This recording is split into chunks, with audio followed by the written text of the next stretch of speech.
안녕하세요. 이승주 변호사입니다. 자, 오늘 강의할 내용은 전득자가 있는 경우 사형이 취소의 대상 및 제척기간 문제입니다. 자, 이 그림 보시면 갑은 채권자예요. 채권자, 을은 채무자, 병은 수익자, 정은 전득자. 자, 이렇게 되는데 전득자가 이렇게 있는 경우에 사형이 취소의 대상은 뭐예요? 채무자와 수익자 사이에 이 법률 행위를 취소하는 겁니다. 수익자와 전득자 사이에 이 법률 행위를 취소하는 게 아니라 여기를 취소하는 거예요. 채무자와 수익자 사이에 법률 행위를 취소하는 겁니다. 그래서 취소의 대상은 뭐예요? 수익자와 전득자 사이의 법률 행위가 아니라 채무자와 수익자 사이의 법률 행위를 말한다.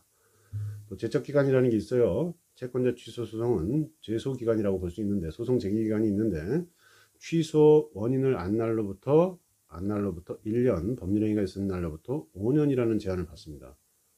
자, 그 기준도 을과 병, 채무자와 수익자 사이에 묘사하는 매매인데, 이 법률 행위에 대해서 안날로부터, 이 취소 원인을 안날로부터 1년 이런 걸 기준으로 하는 거지, 병과 정 사이의 법률 행위를 기준으로 하지 않습니다. 결국은 어때요?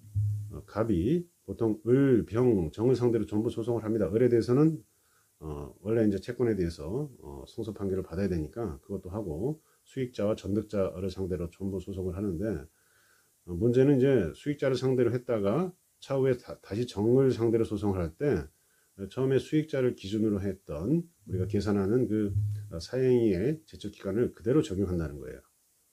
빨리빨리 하는 게 좋겠죠. 전득자한테도. 일단 이런 개념으로 한번 보겠습니다. 써놓은 거.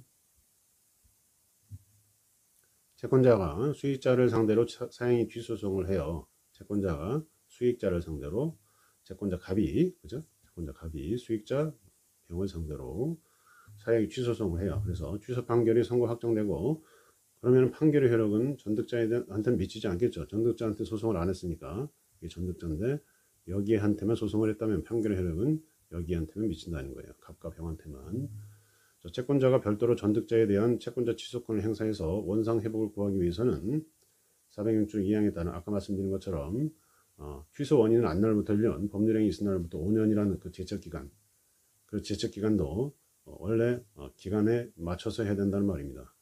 자, 보시면 이 사안은 갑과 을이 X토지에 대해서 X토지가 유일한 을의 재산인데, 매매 계약을 이렇게 체결합니다. 2010년 1월 1일 날 갑이 1억 원을 매수해요. 그런데 을이 이전 등기를 안 해주는 채무 불이행을 하다 보니까 갑이 을에게 적법하게 계약을 해제합니다. 2010년 6월 1일 날.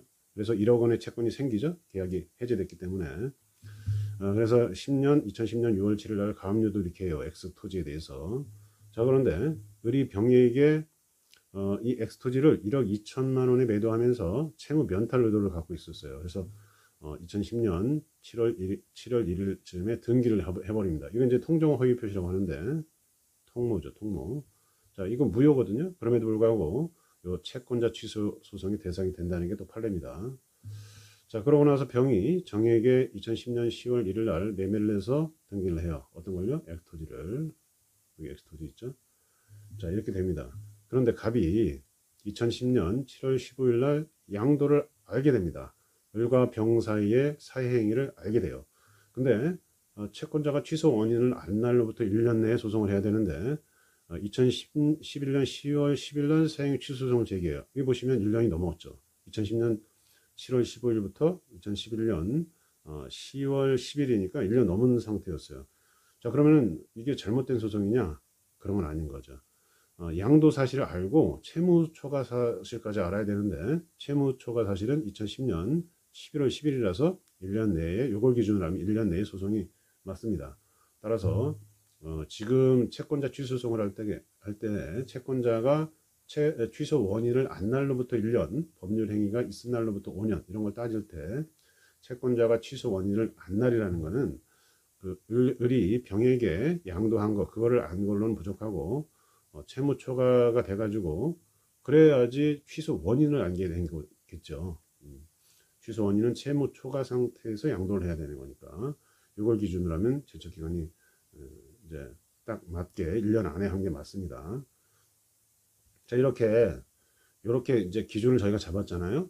요 을과 병 사이의 양도에 대한 요 기준이 잡았는데, 병한테 소송을 할 때도 요 기준을 따른다는 거예요. 병과 정 사이의 2010년 10월 1일 날 매매를 요걸 기준으로 한다는 게 아닙니다. 요걸 기준으로 하는 게 아니라 요걸 기준으로 하는 요 기준을 따라서 1년 내에 소송을 해야 된다는 말입니다. 자, 그래서 채권자가 수익자를 상대로 사행위 취소소송을 할 때, 갑이 병을 상대로 사행위 취소소송을 할 때 취소 판결이 선고 확정되고 판결의 효력은 전득자한테 미치지 않겠죠. 여기만 했으면 차후에 정한테 소송을 할 때 갑이 요 기준을 맞춘다는 거예요. 병과 정 사이에 매매를 취소하는 게 아니니까 이건 아니고 이쪽과 관련된 이 기준을 맞춰야 된다 이 말입니다. 자, 그래서 채권자가 별도로 전득자에 대해서 채권자 취소를 행사하여 원상 회복을 구하기 위해서는 400조 2항에 따른 정한 기간 1년 5년 그 기간 내에 별도로 전득자에 대한 관계에서 채무자와 수익자 법률의 취소를 청구해야 된다. 말씀드린 것처럼 채무자와 수익자의 취소를 하는 겁니다. 수익자와 전득자 사이에 이걸 취소하는 게 아니라 요걸 취소하는 거예요. 자, 채권자가 전득자를 상대로 사행위 취소 요소를 제기한 취소 대상 사행위는 말씀드린 것처럼 채무자와 수익자 법률 행위에 국한된다. 채권자인 갑이 매매 계약을 해지하지 않고, 예를 들어서 갑이 을이 등기를 안 넘겨줘서 계약을 해지했다고 했는데 계약을 해지하지 않으면 어때요? 1억에 매수하고 소유권 이전 등기 청구권, 소유권 이전 등기 청구권이 존재하죠. 해지하지 않으면, 해지하면 1억 원의 채권이 생기지만 해지하지 않으면 소유권 이전 등기 청구권이 있습니다. 자, 이렇게 해지하지 않고 예를 들어서 소유권 이전 등기 청구권을 보존하기 위해서 피고 을과 병 사이의 매매 계약 요걸 취소할 수 있는지, 그건 안 되죠. 뭐예요? 사행위 취소 소송은 책임재산, 일반 채권자의 책임재산을 보존하는 거지, 갑과 같은 갑뿐만 아니라 다른 채권자의 존재를 상정하고 다른 채권자들까지 책임재산을 보존하는 거기 때문에 갑의 개인 특정 채권, 소유권 이전 등기 청구권을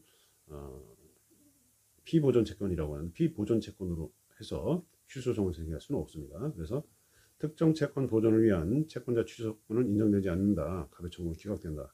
취소권은 총채권자의 공동담보인 채무자의 책임재산 감소를 방지하기 위한 것이기 때문에 갑 혼자만을 위한 이 갑의 특정 채권, 소유권 이전 등기 청구권을 위한 채권자 취소권은 인정되지 않는다라는 게 이 내용입니다. 자, 오늘은 여기까지 강의하겠습니다. 감사합니다.